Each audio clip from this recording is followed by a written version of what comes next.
vena central, sino debe ser una sangre arterial. ¿Cuál es el objetivo de evaluar? Medio interno e intercambio gaseoso.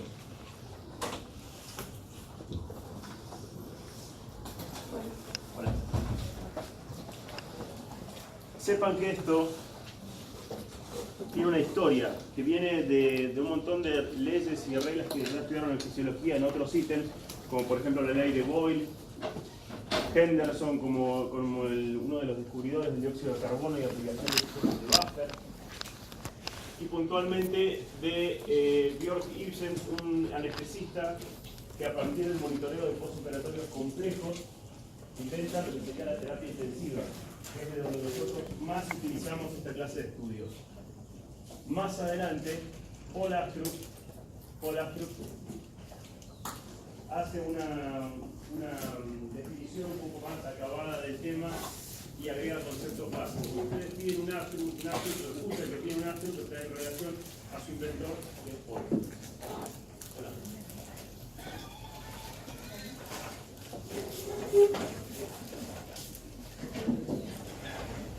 ¿Cómo nace esto, el análisis de las bases arteriales?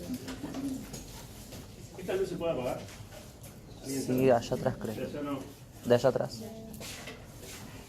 ¿Alguien la podría apagar? Gracias.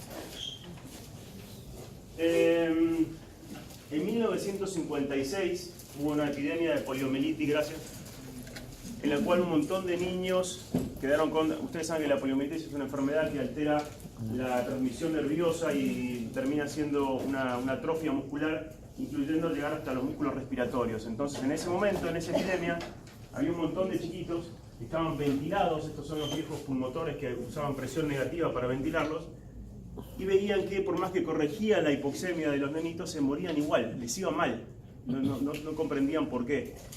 Bueno, a raíz de esto nace el análisis de gases arteriales, ¿no? Que hay que tener en cuenta el pH, la PCO2, el bicarbonato, el exceso de base, la saturación, etc. Antes que nada, en esta etapa de grado siempre me parece importante repasar, para que la extracción no se convierta en una masacre, una breve repaso de técnica de cómo sacar gases arteriales. Vamos a pasarla rápido. Por supuesto van a tener que tener una serie de elementos, incluyendo guantes estériles, un poquito de anestesia, un campo, jeringas, agujas. La anestesia es importante. ¿Por qué? Porque duele. ¿A alguien le sacaron gases arteriales alguna vez? ¿Le punzaron la arteria? Duele. Duele mucho. Mucho más que un tatuaje, mucho más que cualquier otra cosa. Entonces, si a mí me duele cuando me están pinchando, ¿qué tiendo a hacer? Bueno, resistencia, puede ser dificultoso, ¿qué más?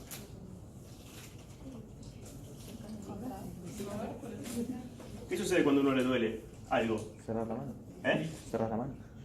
También se contractura, se pone tenso, ¿qué más? ¿Qué les parece importante? Taquicardia, ¿qué más?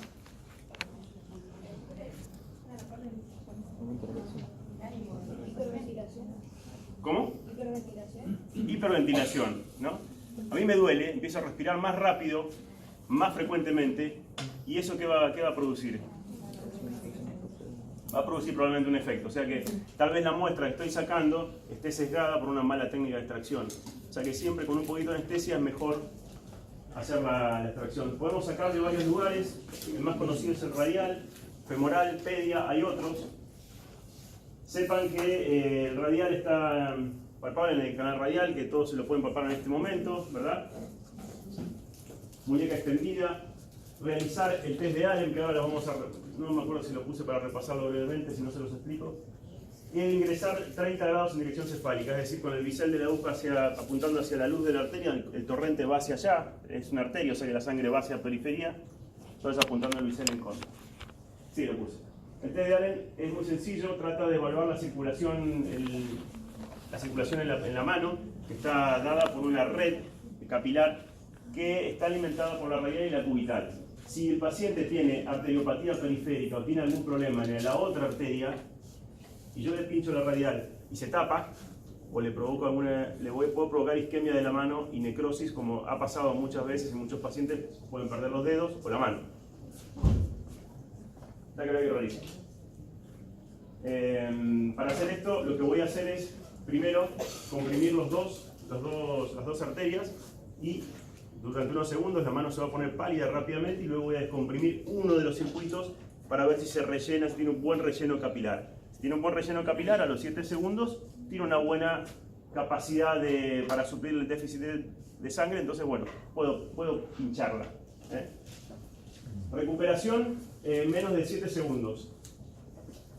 Femoral, en el pie inguinal se puede también sacar femoral, es una arteria mucho más grande, es más accesible, pero también puede hacer un poquito más de hematoma.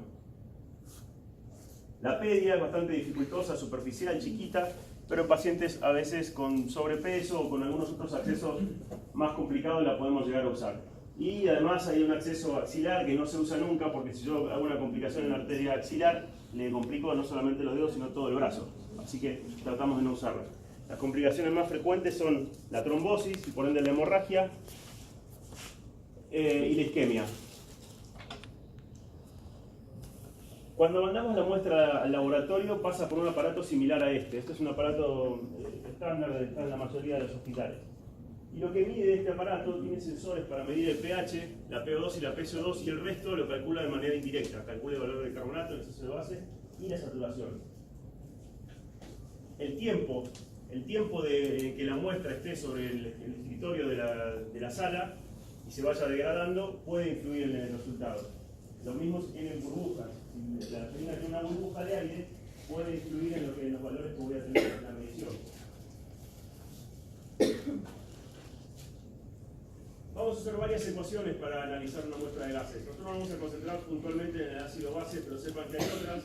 Por ejemplo, la ecuación de gas alveolar, la ecuación de contenido de oxígeno y la ecuación de PCO2 para ver la ventilación alveolar. Además, hay otras: contenido arterial de oxígeno, índice de extracción de oxígeno, consumo y disponibilidad de oxígeno, que no las vamos a ver hoy. ¿Alguien me puede decir qué es el pH? ¿Cómo? Potencial hidrógeno. Potencial hidrógeno. ¿Y algo más certero? Es la concentración de iones de hidrógeno en una solución. Muy bien, fuerte. Fuerte. Es la concentración de iones de hidrógeno de una solución. Muy bien. ¿Y por qué le ponemos pH? ¿Por qué no le ponemos concentración de hidrogeniones?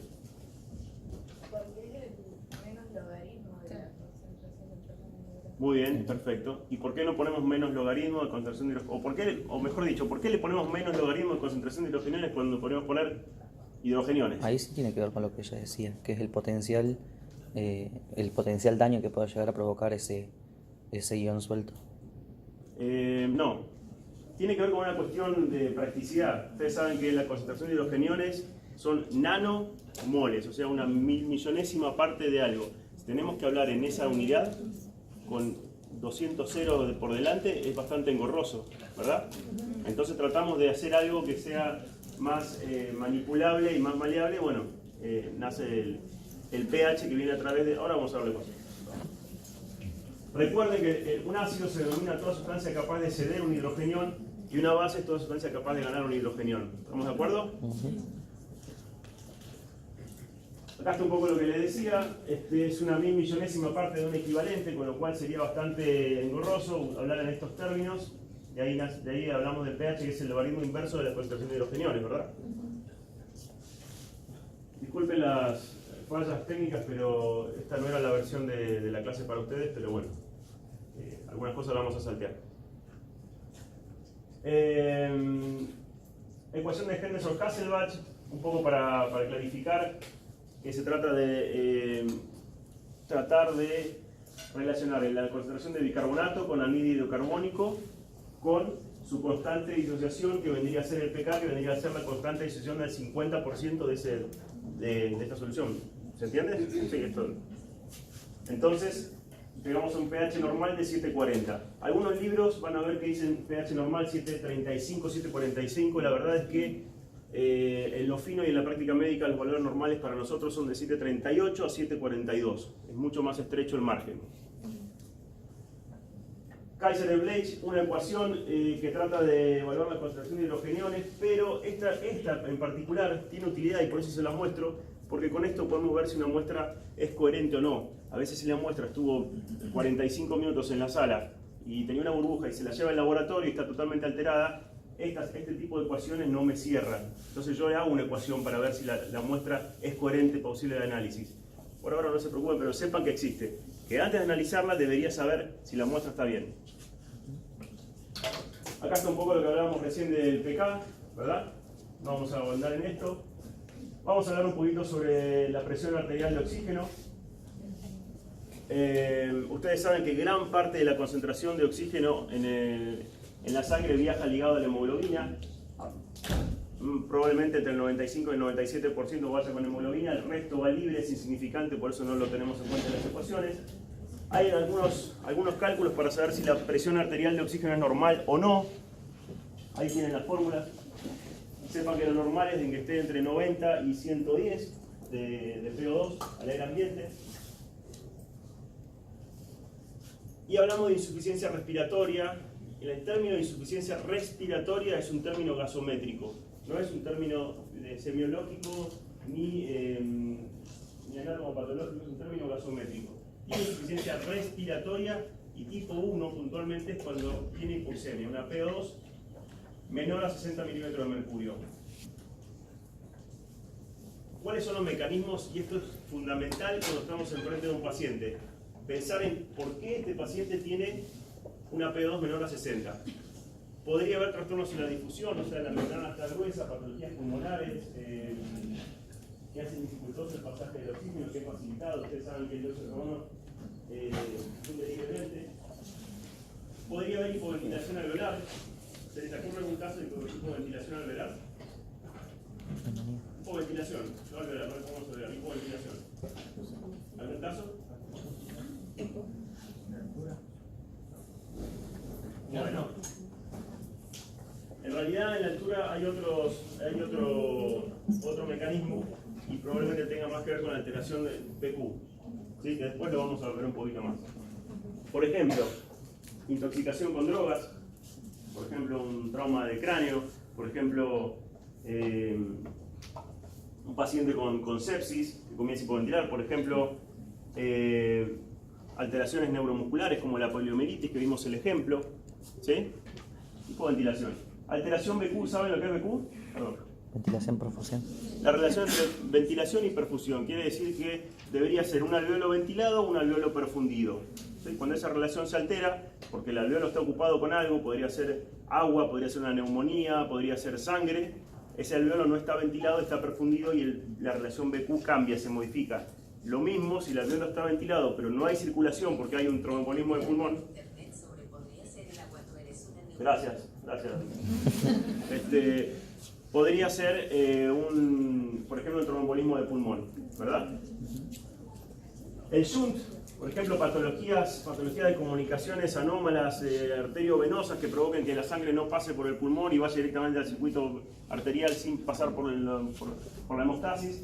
Y algunos autores incluyen también la hemoglobina, aunque la hemoglobina de por sí no genera hipoxemia, sino un déficit en todo caso en el transporte o en la disponibilidad del oxígeno.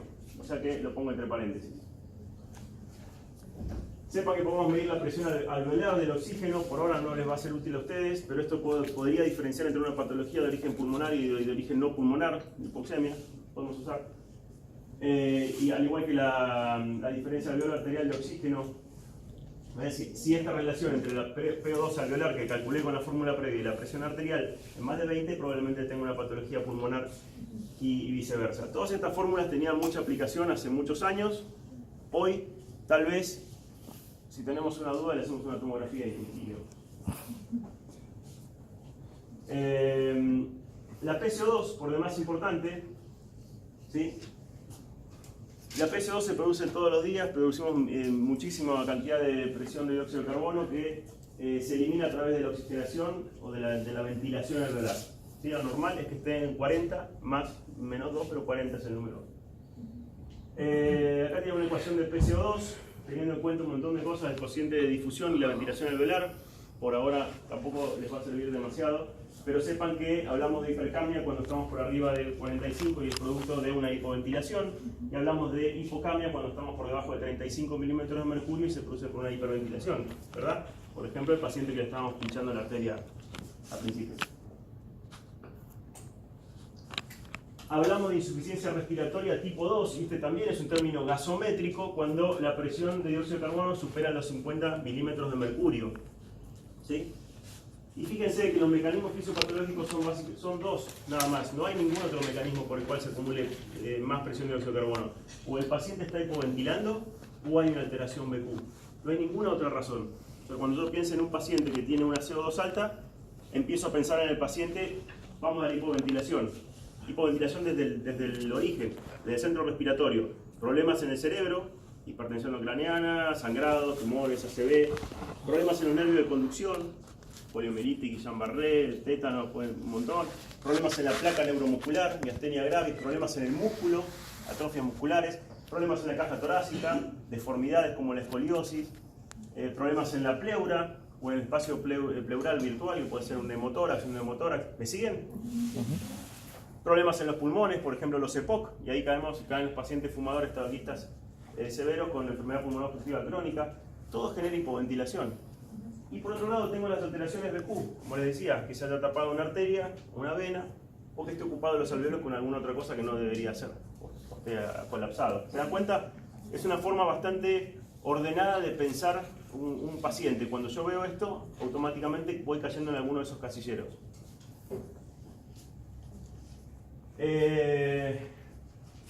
La relación del pH y la PCO2 durante algún margen es lineal.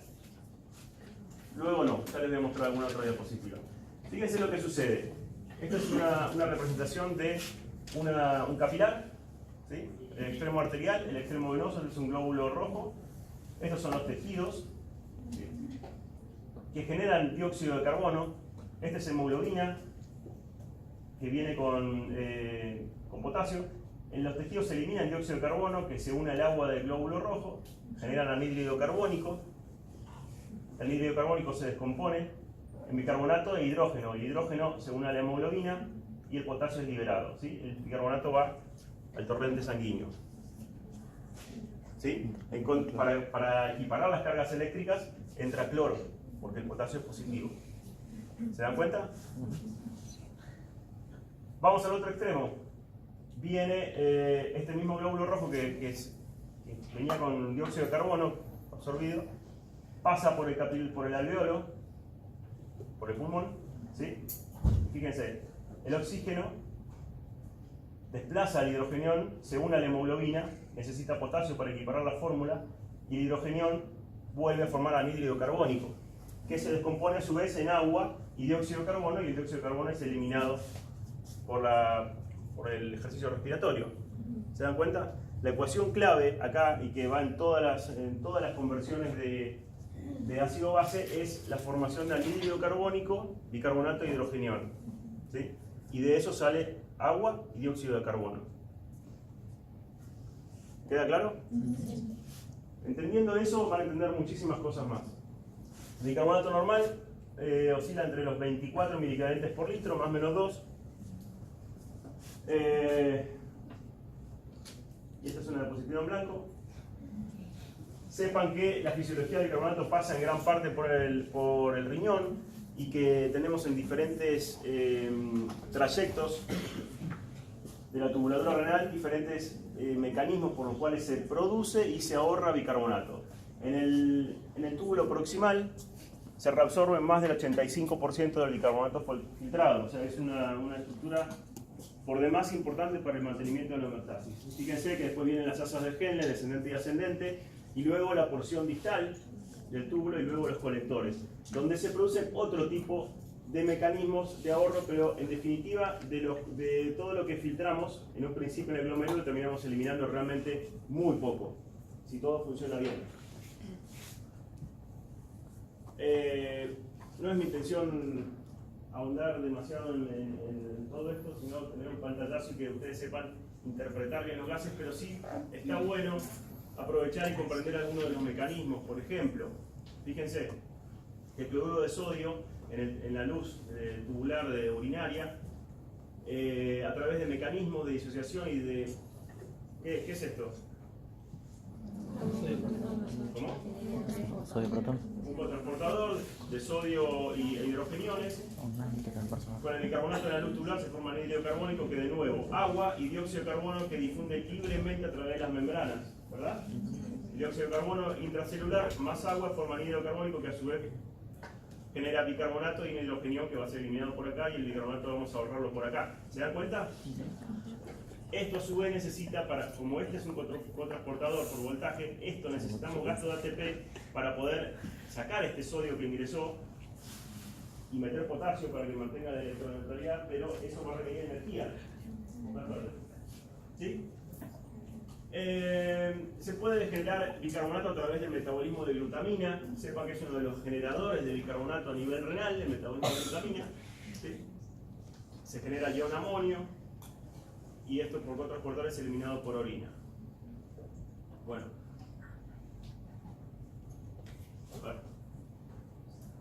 Podemos ahorrar bicarbonato porque si en lugar de combinar el hidrogenión en la luz renal lo combinamos con otra cosa, pues estamos ahorrando un bicarbonato.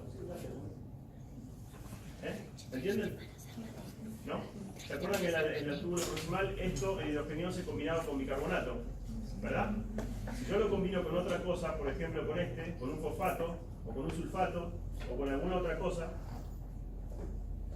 no estoy utilizando un bicarbonato para este hidrogenión. ¿Se dan cuenta? Estoy ahorrando un bicarbonato, de alguna manera. ¿Sí? El proceso es el mismo, en definitiva, y estoy generando un bicarbonato con este metabolismo sin tener que utilizar uno del filtrado. Lo mismo ocurre en algunas otras partes del túbulo. Por ejemplo, en el túbulo distal hay un mecanismo de acidificación de la orina con gasto de energía, es decir, que segrega hidrogeniones a la orina, pero con gasto de energía. Acidifica la orina, porque estoy tirando hidrogeniones a la orina. ¿Sí? ¿Estamos de acuerdo? Perdón, por ahí algo que pasé por arriba es que ustedes saben que si el pH es más bajo, ¿sí? Si el pH es más bajo, yo tengo más o menos hidrogeniones. Más. Y si el pH es alto, tengo más o menos hidrogeniones. Menos, perfecto. Entonces, si yo tiro hidrogeniones a la orina, estoy generando una mayor concentración y por tanto el pH va a ser menos, va a ser menor. Va a estar ácida la orina. Mecanismo de acidificación renal. Recuérdenlo porque la alteración de esta proteína genera la acidosis tubular tipo 1, a pesar de que es distal, pero es tipo 1. ¿Sí?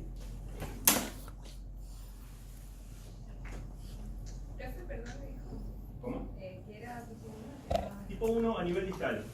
Esta diapositiva te demuestra el mecanismo de acidificación de orina a nivel distal. Cuando está alterado esto, se genera la acidosis tubular renal de tipo 1, que es distal.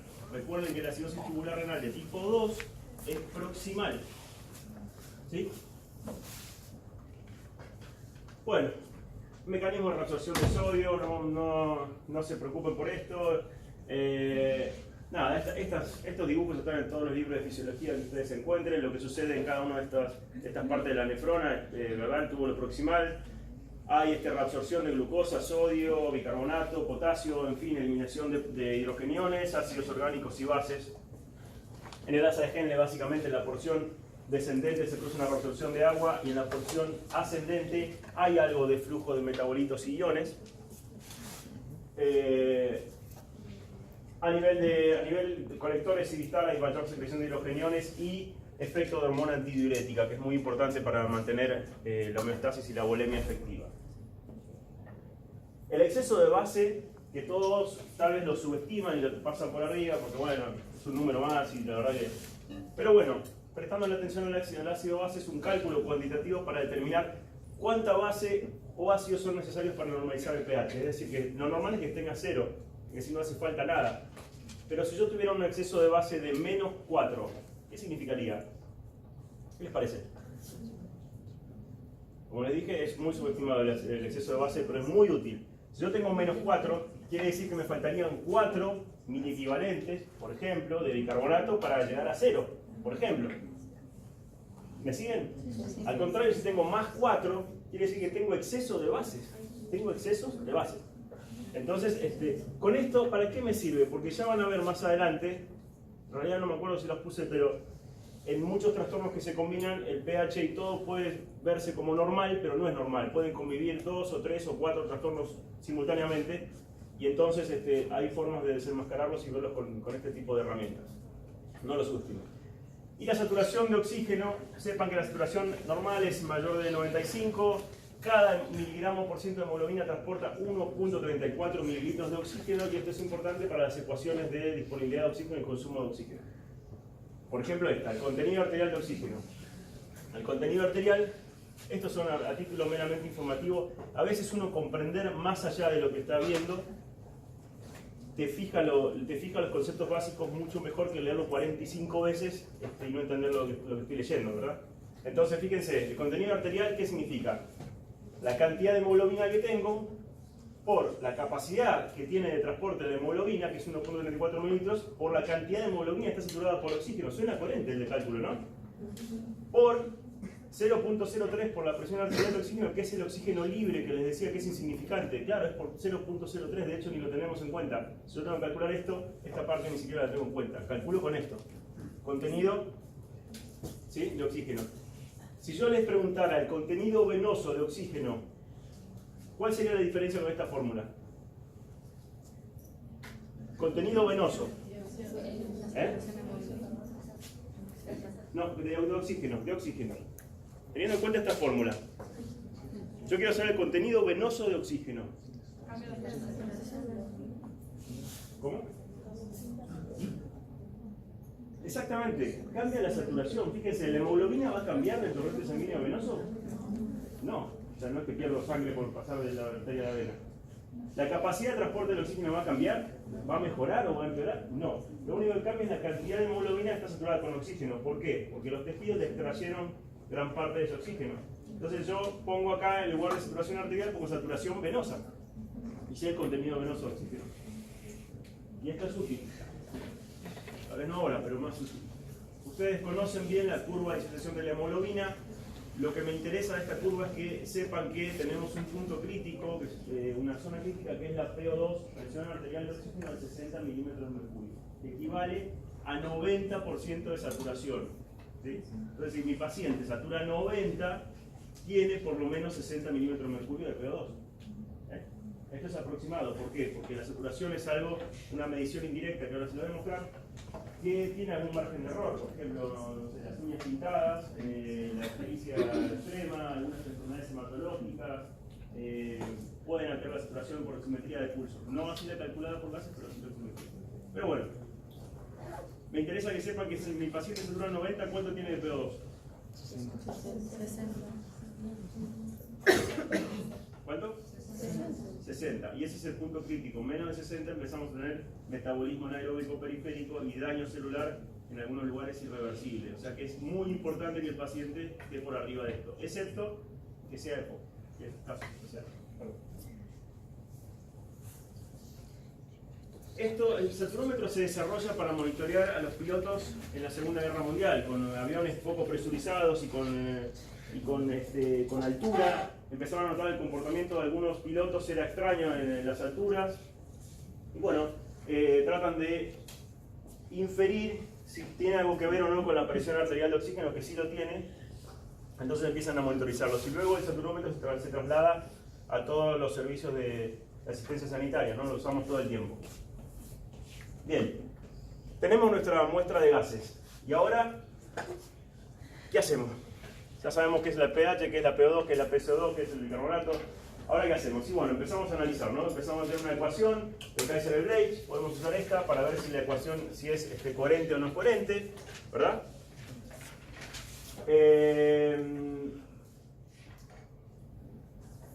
Bueno, un poco recordar esto que charlamos recién, la relación entre concentración de hidrogenoles y pH es inversa. Y entre 720 y 750 de pH la relación es lineal, es decir que se mantiene en proporción. Luego de eso ya no es lineal y ya es proporcionalmente diferente. Es raro, o sea, a ver, no es raro tener pacientes por fuera de estos límites, entonces sí es importante saberlo. ¿Sí? Cetoacidosis diabética tiene pH menos que esto y insuficiencia renal también.